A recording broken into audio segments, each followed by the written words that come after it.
श्री गणेशाय नमः। ओम नमो भगवते वासुदेवाय नमः।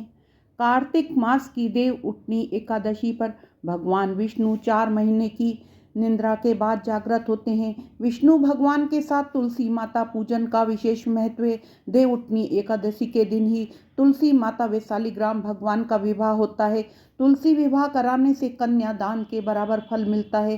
तुलसी पूजा कर, दीप दान कर, कार्तिक मास की 21 आरतियां व कार्तिक महात्म सुने।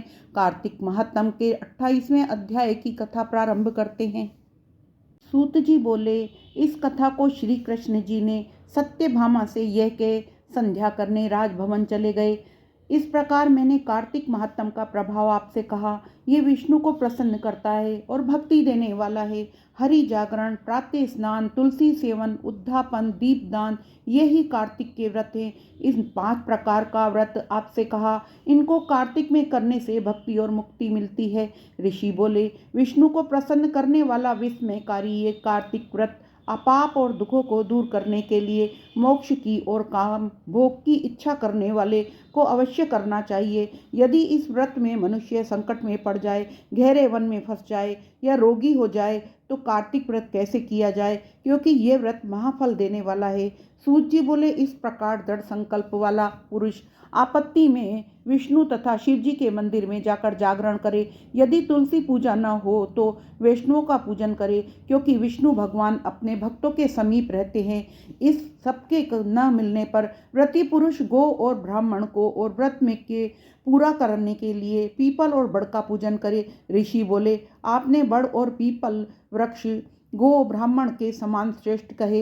ये दोनों वृक्ष ही क्यों अधिक पूजनीय हैं? सूत जी बोले, पीपल विष्णु का रूप है, यह बड़ शिव जी का और ढाक ब्रह्मा का रूप है। ऋषि बोले, ब्रह्मा, विष्णु और महादेव ये वृक्ष रूप में कैसे हो गए?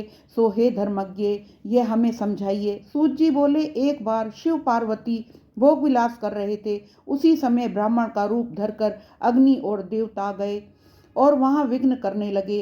इसी विघ्न के से दुखी हो पार्वती ने देवताओं को श्राप दिया।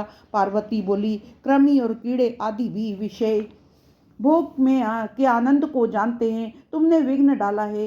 हे देवताओं, तुम वृक्ष हो जाओ। सूत जी बोले, इस प्रकार पार्वती के इस श्राप से सब देवता वृक्ष के रूप में हो गए और वे हे मुनीश्वर, तभी से विष्णु और महादेव पीपल और बड़ हो गए। और पीपल का शनि के दिन ही पूजन करें और दिन पूजन करना नहीं चाहिए।